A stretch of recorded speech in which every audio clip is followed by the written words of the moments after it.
खबर कोरोना से जुड़ी हुई है। देश में कोरोना के एक्टिव मामलों की संख्या अब 3,961 हो गई है। पिछले 48 घंटे की बात करें तो देश भर में 1,000 से ज्यादा मामले सामने आए हैं। वहीं 24 घंटों में देश में कोरोना के 4 मरीजों की मौत हो गई है, जिनमें दिल्ली, तमिलनाडु, महाराष्ट्र और केरल में 1 की मौत हुई है। पिछले 9 दिनों में देश में कोरोना के 1300% मामले बढ़ गए हैं, जो कि काफी ज्यादा है।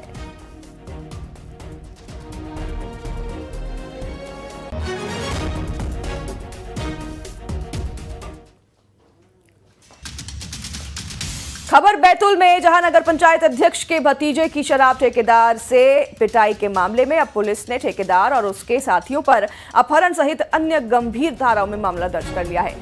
धोड़ा डोंगरी में प्रिंट रेट से अधिक दाम पर शराब बेचने का विरोध करने पर निकेश उइके को शराब ठेकेदार ने बंधक बनाकर बुरी तरह से पीटा था। अब मामले में पहले पुलिस ने कड़ा एक्शन नहीं लिया, लेकिन जब विरोध तेज हुआ तो ठेकेदार और उसके गुर्गों पर एफआईआर दर्ज की गई और कार्रवाई अब की जा रही है।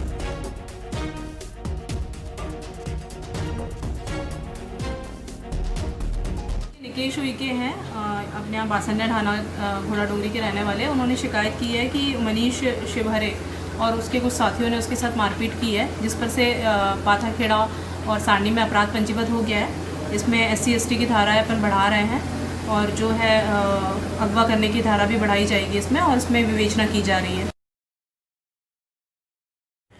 और अब बात इंदौर की, जहां डिजिटल अरेस्ट का हैरान कर देने वाला मामला सामने आया है। आरोपियों ने लेडी टीचर को 36 घंटे से ज्यादा डरा धमकाकर डिजिटल अरेस्ट किया। इस दौरान आरोपियों ने महिला से 1 करोड़ की डिमांड भी की। तो वहीं आखिर कैसे ये पूरे मामले का खुलासा हुआ और कैसे डिजिटल अरेस्ट से महिला को जो है बाहर निकाला गया, देखिए इस रिपोर्ट के जरिए।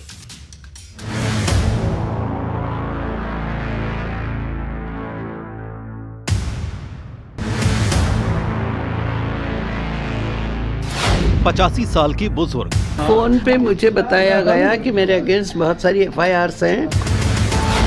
36 घंटे रखा डिजिटल अरेस्ट, 1 करोड़ से ज्यादा वसूली की कोशिश। इंदौर से डिजिटल अरेस्ट का हैरान कर देने वाला वाकया सामने आया है।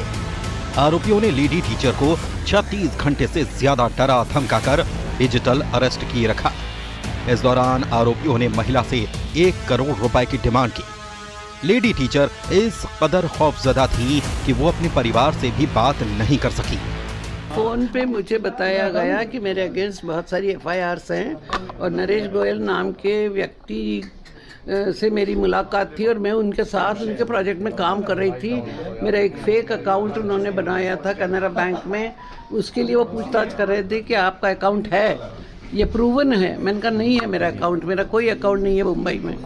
फिर उन्होंने कहा कि आपके अगेंस्ट FIR है। मैंने कहा मेरे को तो एक भी FIR का पता नहीं है।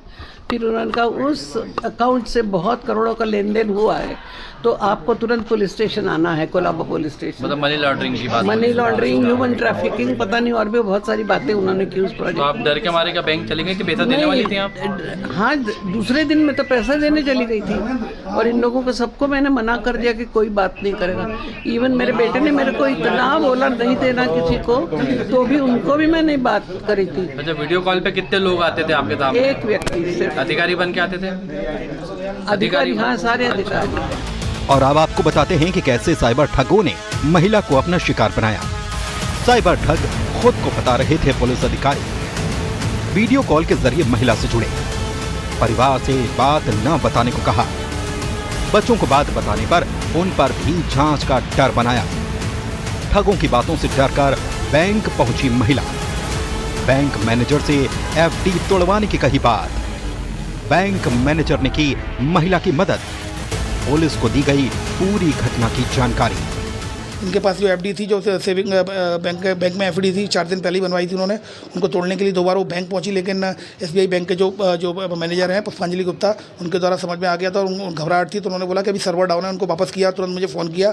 मैंने फिर इन्हीं के फैमिली फ्रेंड का नंबर लिया। मैडम ने उठाया नहीं, तो फैमिली फ्रेंड का नंबर लिया, उनसे बात की, फिर उनसे पहुँचा और उनसे बात कराई। फिर उनके माताजी से ही बात की, जो नंदिनी मैडम से बात की, उनको कन्विंस किया गया। फिर मोबाइल बंद करा दिया। फिर फ़ोन जैसे ही शुरू किया तो फिर फ़ोन आने लगे। तो हम सभी लोग यहाँ पर आए। कुल मिलाकर 36 घंटे के लिए उनको डिजिटल अरेस्ट किया गया था, जिसमें कि लगभग 52 लाख रुपए सेविंग अकाउंट के इन्होंने लेने थे और 50 लाख की एफडी तुलवाने के लिए कुल मिलाकर 1 करोड़ 2 लाख तो स्टेट अवे वो ले रहे थे और किसी भी क्षण ये पैसा ट्रांसफर हो जाता। साइबर ठग लगातार लोगों को डिजिटल अरेस्ट कर अपना शिकार बना रहे हैं। ऐसे में आपको इनसे सतर्क और सावधान रहने की दरकार है और किसी भी फर्जी कॉल की फौरन पुलिस को जानकारी देना ही आपकी समझदारी है। तुषार कंचन, न्यूज़ 18 इंदौर। तो वहीं ऑपरेशन सिंदूर की सफलता से प्रभावित हो